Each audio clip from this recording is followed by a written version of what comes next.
जय हिंद। हम आज जैव विविधता का दूसरा क्लास है मेरा, जैव विविधता बायोलॉजी में क्लास 11 और 12 के लिए बायोलॉजी जैव विविधता का मेरा ये दूसरा क्लास है। और जैव विविधता में हमने जैव विविधता को 3 प्रकार से समझा जा सकता है। मैंने यहाँ तक आया था जैव विविधता का प्रकार यानी कितने प्रकार है जैव विविधता को समझाने के लिए और समझने के लिए। तो जैव विविधता जो है, जैव विविधता के मूल रूप से 3 प्रकार है और इस 3 प्रकार को हम लोग चर्चा करेंगे। यानी जैव विविधता का 3 प्रकार है, इस 3 प्रकार को हम लोग चर्चा करते हैं। जैव विविधता में 3 प्रकार का, ठीक है। तो जैव विविधता को 3 प्रकार जो है, इस 3 प्रकार को हम लोग चर्चा करते हैं। तो जैव विविधता के मूल रूप से जो 3 प्रकार है, पहला है आनुवांशिक जैव विविधता, जिसको इंग्लिश में हम जेनेटिक डाइवर्सिटी कहते हैं। यानी आनुवांशिक जैव विविधता को हम जेनेटिक्स डाइवर्सिटी कहते हैं। इसका हम वर्ड मीनिंग बोलते हैं GENETIC, जेनेटिक डाइवर्सिटी जैव विविधता। यानी जैव विविधता जो है, जैव विविधता को जो है, पहला जो है आनुवांशिक जैव विविधता, जिसको हम जेनेटिक डाइवर्सिटी कहते हैं। दूसरा जो है प्रजातीय जैव विविधता, प्रजातीय जैव विविधता को हम स्पीसीज डाइवर्सिटी कहते हैं, यानी इसको हम स्पीसीज डाइवर्सिटी कहते हैं। तीसरा है पारितंत्रीय जैव विविधता या पारिस्थितिक जैव विविधता, इसे हम इकोसिस्टम डाइवर्सिटी कहते हैं, ठीक है। तो हम जैव विविधता को 3 प्रकार से समझा जा सकता है, आनुवांशिक जैव विविधता, प्रजातीय जैव विविधता और पारितंत्रीय जैव विविधता। इसको हम अंग्रेजी में जेनेटिक डाइवर्सिटी, स्पीसीज डाइवर्सिटी और इकोसिस्टम डाइवर्सिटी कहते हैं। अब हम कुछ जैव विविधता है, जैव विविधता शब्द का प्रयोग जो हुआ था, जैव विविधता शब्द का प्रयोग सर्वप्रथम नार्से तथा मैकमैन ने 1980 में किया था। किसने किया था? नॉर्से तथा मैकमैन ने 1980 में सर्वप्रथम जैव विविधता का प्रयोग 1980 में किया था। इन्होंने किया था, ये वैज्ञानिक थे और इन्होंने किया था, ठीक है। किसने? नॉर्से तथा मैकमैन ने किया था 1980 में। अब उसके बाद दूसरा है 1985 में डब्ल्यू जी रोजेन ने बायोलॉजिकल डाइवर्सिटी को संक्षिप्त, यानी बायोलॉजिकल डाइवर्सिटी को संक्षिप्त करके इसको बायोडाइवर्सिटी नाम दिया था। इन्होंने ये डब्ल्यू जी रोजेन 1985 में बायोलॉजिकल डाइवर्सिटी का संक्षिप्त रूप दिया बायोडाइवर्सिटी, ठीक है। अब फिर चल रहे हैं आनुवांशिक जैव विविधता जो है, आनुवांशिक जैव विविधता के बारे में जब हमें आनुवांशिक जैव विविधता है क्या उस पर हम चर्चा करेंगे। जब आनुवांशिक जैव विविधता है क्या, तो हम इस पे चर्चा कर रहे हैं आनुवांशिक जैव विविधता पे। आखिर आनुवांशिक जैव विविधता है क्या? आनुवांशिक जैव विविधता को हम लोग समझने की कोशिश कर रहे हैं। आनुवांशिक जैव विविधता जो है, जिसको हम जेनेटिक डाइवर्सिटी कहते हैं, यानी आनुवांशिक जैव विविधता है क्या, इस पे हम चर्चा करें। तो आनुवांशिक जैव विविधता जो है एक ही प्रजातीय, यानी एक ही प्रजातीय के विभिन्न जीवों के यानी जीनों में होने वाले परिवर्तन है। यानी एक ही प्रजातीय के विभिन्न जीवों में होने वाले परिवर्तन है, ठीक है।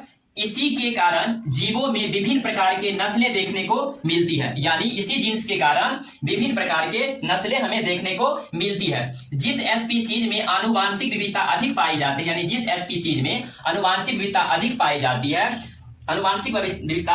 जाती है, उनके अंदर पर्यावरण में होने वाले बदलाव के लिए अनुकूल, यानी पर्यावरण में होने वाले बदलाव के लिए अनुकूल एडेप्टेशन मतलब अनुकूल करने की क्षमता अधिक होती है।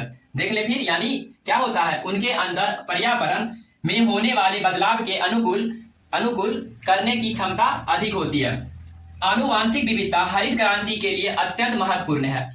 यानी आनुवांशिक विविधता हरित क्रांति के लिए अत्यंत महत्वपूर्ण है, क्योंकि एक ही प्रकार की स्पीसीज आनुवांशिक की विविधता को पादप प्रजनन के लिए इस्तेमाल कर उन्नत किस्में विकसित की गई है। जैसे में भारत में धान की लगभग 50,000 से ज्यादा किस्में और इसी प्रकार आम की लगभग 1,000 से अधिक किस्में भारतवर्ष में पाई जाती है, भारत के विभिन्न क्षेत्र में पाई जाती है। फिर देख लेते हैं आनुवांशिक विविधता में। आनुवांशिक विविधता एक ही प्रजातीय के विभिन्न जीवों के जीनों में होने वाले परिवर्तन है। इसी के कारण जीवों में विभिन्न प्रकार के नस्लें देखने को मिलती है। जिस स्पीसीज में आनुवांशिक विविधता अधिक पाई जाती है, उनके अंदर पर्यावरण में होने वाले बदलाव के लिए अनुकूल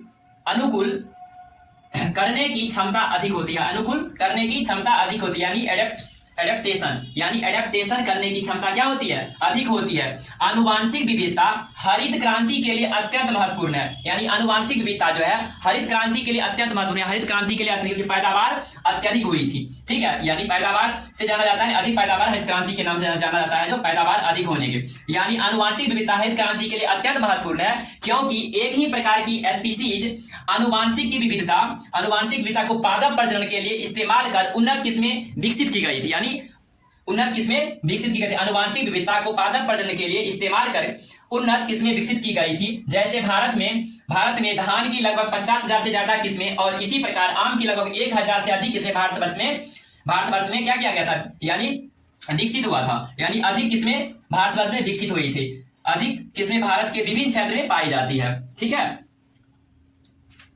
दूसरा है प्रजातीय जैव विविधता, यानी प्रजातीय जैव विविधता। तो पहला था मेरा आनुवांशिक जैव विविधता और दूसरा मेरा है प्रजातीय जैव विविधता, जिसको हम स्पीसीज डाइवर्सिटी कहते हैं, यानी स्पीसीज डाइवर्सिटी, ठीक है, यानी SPECIES SPCDIVERSITY स्पीसीज डाइवर्सिटी। यानी स्पीसीज डाइवर्सिटी है क्या? स्पीसीज डाइवर्सिटी जो है किसी क्षेत्र में पाई जाने वाली विभिन्न प्रजातीय यानी स्पीसीज की संख्या प्रजातीय स्पीसीज को दर्शाती है, यानी किसी क्षेत्र में पाई जाने वाली विभिन्न प्रजातीय यानी स्पीसीज की संख्या प्रजातीय स्पीसीज को दर्शाती है, ठीक है। यानी प्रजातीय स्तर पर पादप तथा प्राणियों में विविधता पाई जाती है। प्रजातीय स्तर पर पादप तथा प्राणियों में विविधता पाई जाती है। भारतवर्ष के पूर्वी हिमालय क्षेत्र तथा दक्षिणी घाट को तप्त स्थल यानी हॉट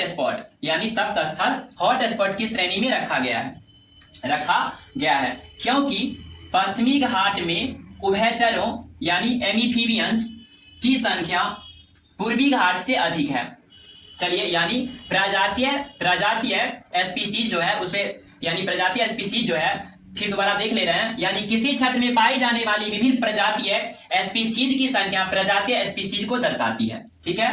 प्रजातीय स्तर पर पादप तथा प्राणियों में विविधता पाई जाती है। भारतवर्ष में पूर्वी हिमालय क्षेत्र तथा दक्षिणी घाट को तप्त स्थल यानी हॉट स्पॉट की श्रेणी में रखा गया है, क्योंकि पश्चिमी घाट में उभयचरों यानी एम्फीबियंस की संख्या पूर्वी घाट से अधिक है, ठीक है। यानी दक्षिणी घाट और पूर्वी घाट को इंग्लिश में वेस्टर्न घाट्स और ईस्टर्न घाट्स, यानी दक्षिणी घाट को वेस्टर्न और पूर्वी घाट को ईस्टर्न घाट कहते हैं। चलिए, अब मेरा तीसरा है पारितंत्रीय या पारिस्थितिक जैव विविधता, यानी पारितंत्रीय या पारिस्थितिक जैव विविधता, यानी इकोसिस्टम या इकोलॉजिकल डाइवर्सिटी, यानी पारितंत्रीय या पारिस्थितिक जैव विविधता, ठीक है। तो हम इसे देखते हैं। पारिस्थितिक जैव विविधता यानी पारिस्थितिक जैव विविधता या पारितंत्रीय जैव विविधता। पारिस्थितिक जैव विविधता या पारितंत्रीय जैव विविधता किसी भौगोलिक या प्राकृतिक पर्यावरण क्षेत्र में पाई जाने वाली पारिस्थितिकी प्रणालियों की विविधता है। क्या है? पारिस्थितिक जैव विविधता किसी भौगोलिक या प्राकृतिक पर्यावरण क्षेत्र में पाई जाने वाली पारिस्थितिकी प्रणालियों की विविधता है, जिसमें पौधे, जानवर, कवक और बैक्टीरिया जैसे जीवित घटक रहते हैं, ठीक है। पारिस्थितिक तंत्र में विभिन्न स्पीसीज एक दूसरे के साथ होने के अतिरिक्त आपस में तथा आसपास के वातावरण से प्रभावित होती है। भारतवर्ष में पारिस्थितिक तंत्र में बहुत विविधता पाई जाती है। रेगिस्तान, वर्षा वन, दलदल, नदियां, झीलें तथा समुद्र जमीनीय जलीय पारिस्थितिक तंत्र का उदाहरण है। देख लेते हैं फिर एक बार और। पारिस्थितिक या तांत्रिक जैव विविधता है क्या? इकोसिस्टम और इकोलॉजिकल डाइवर्सिटी, ठीक है। पारिस्थितिक जैव विविधता किसी भौगोलिक या प्राकृतिक पर्यावरण क्षेत्र में पाई जाने वाली पारिस्थितिकी प्रणालियों की विविधता है, जिसमें पौधे, जानवर, कवक और बैक्टीरिया जैसे जीवित घटक रहते हैं।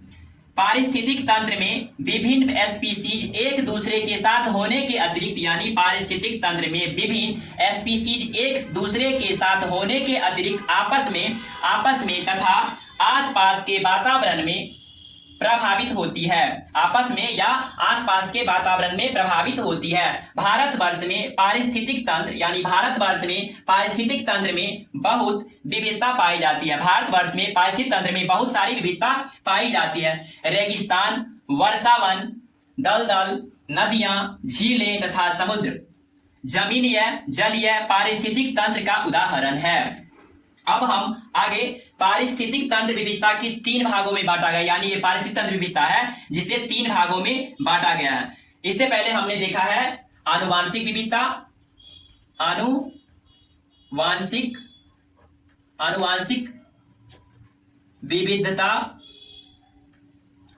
विविधता।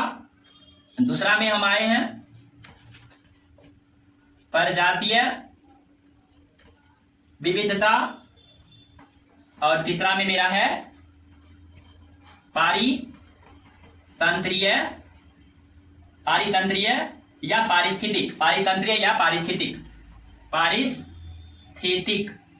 जैव विविधता। नहीं तो यानी आनुवांशिक जैव विविधता, प्रजातीय जैव विविधता, पारितंत्रीय या पारिस्थितिक जैव विविधता।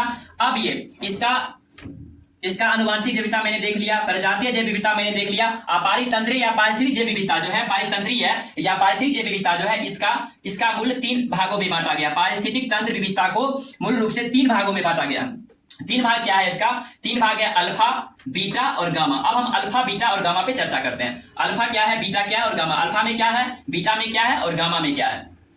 अल्फा, बीटा और गामा यानी अल्फा विविधता क्या है, यानी अल्फा विविधता इस प्रकार के विविधता में एक ही समुदाय के जीवों तथा उसके वास स्थान में पाए जाते हैं। यानी अल्फा विविधता जो होता है, इस अल्फा विविधता में एक ही प्रकार के समुदाय के जीव पाए जाते हैं। यानी इस प्रकार के जो विविधता होते हैं, इस प्रकार के विविधता में एक ही समुदाय के जीवों तथा उसके वास स्थान पाए जाते हैं। इसमें किसी एक ही प्रकार के जीव इसमें पाया जाएगा, उसका वास स्थान होगा। बीटा विविधता जो होता है, बीटा विविधता में इस प्रकार के विविधता में एक वास स्थान में विभिन्न, यानी एक ही वास स्थान होगा लेकिन उसमें विभिन्न समुदायों के बीच पाई जाने वाली विविधता बीटा विविधता कहलाती है। यानी विभिन्न प्रकार के समुदाय उसमें पाए जाएंगे लेकिन वास स्थान एक ही होगा। वास स्थानों में विभिन्न स्पीसीज के बदलाव की दर बीटा विविधता में समाहित है। जितनी ज्यादा वास स्थानों में भिन्नता होगी उतनी ही ज्यादा उस क्षेत्र में बीटा विविधता अधिक होगी। यानी इस प्रकार की जो विविधता है, इस प्रकार की विविधता यानी बीटा विविधता में, इस प्रकार की विविधता में एक वास स्थान में विभिन्न समुदायों के बीच पाई जाने वाली विविधता बीटा विविधता कहलाती है। वास स्थानों में विभिन्न स्पीसीज के बदलाव की दर बीटा विविधता में समाहित है। जितनी ज्यादा वास स्थानों में भिन्नता होगी उतनी ही ज्यादा उस क्षेत्र में बीटा विविधता अधिक होगी। यानी जितनी ज्यादा विविधता होगी उतनी ज्यादा उसकी विविधता होगी। यानी जितनी ज्यादा वास स्थान होगा या जितनी ज्यादा वास स्थान होगी उतनी ही ज्यादा उस क्षेत्र में बीटा विविधता अधिक होगी। ठीक है, अब हम चलेंगे गामा विविधता। गामा विविधता जो है, गामा विविधता को लैंडस्केप यानी भूदृश्य, गामा विविधता यानी लैंडस्केप यानी भूदृश्य यानी किसी जगह की दिखने वाली विशेषताओं और लक्षणों को कहते हैं। यानी भूदृश्य किसे कहते हैं?